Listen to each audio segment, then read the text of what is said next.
attack C.C. Brown because in the running game, he's aggressive. You'll see in his first step, the ball is just snapped.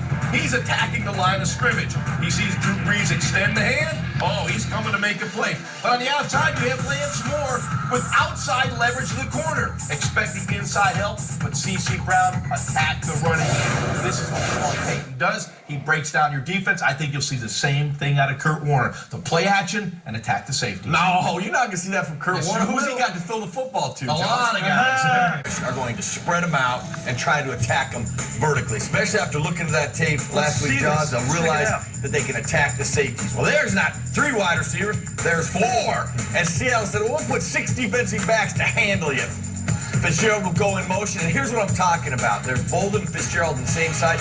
Safety walks down. Now you go to a single high safety instead of a cover 2 with 2 deep safeties. Steve Breston on the other side, a skinny post against this particular coverage. As long as your quarterback is accurate and on time, this is money, Jaws.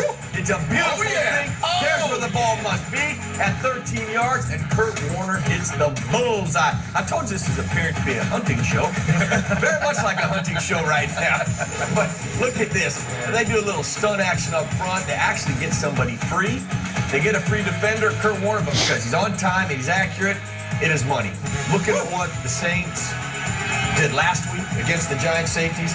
You can expect this kind of thing this Sunday against them, because until they show on tape they can handle it, they'll keep seeing it week in, week out, especially from the teams that can do it very well. Like and all week, Tom Coughlin talked about putting pressure. Going into the game, the Raiders are not a high percentage blitz team, but against the Eagles, they picked up their blitz percentage. And I think they did that because they found a predictable protection that the Eagles like to use on 3rd and 7 or more. And then the Raiders attacked that situation.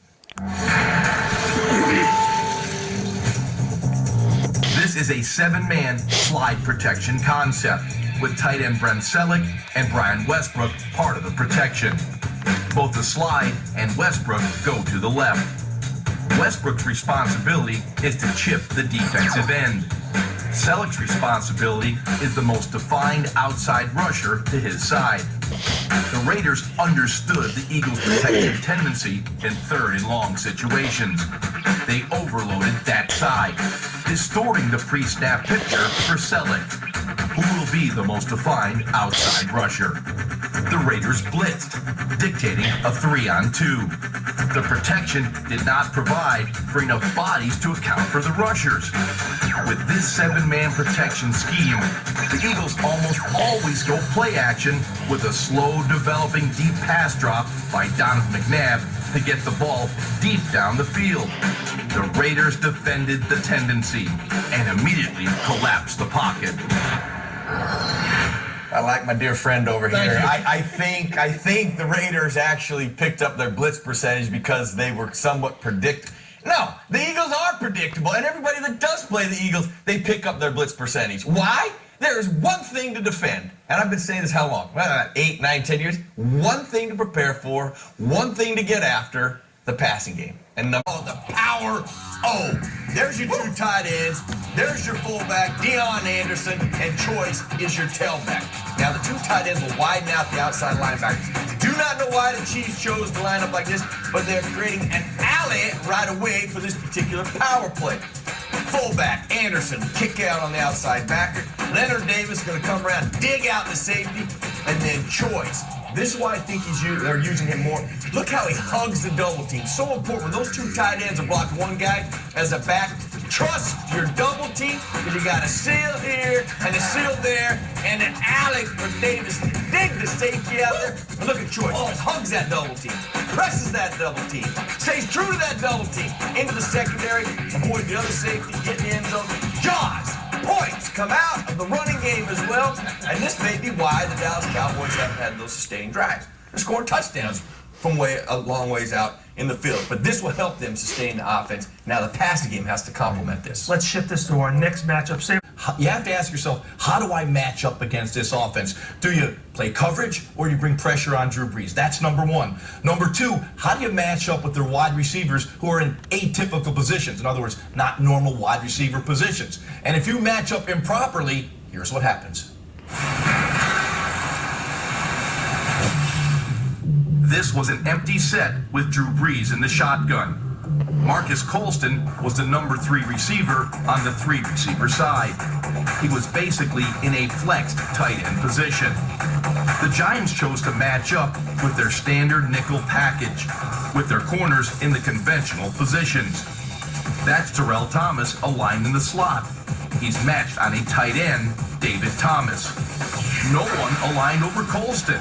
He had free access to work the middle of the field against the linebacker, Antonio Pierce. That told Brees it was zone. 2 deep safeties, and no one matched on Colston. He's running the seam against the linebacker. That's a mismatch in the Saints' favor. Brees knew he was going to Colston before the snap of the ball.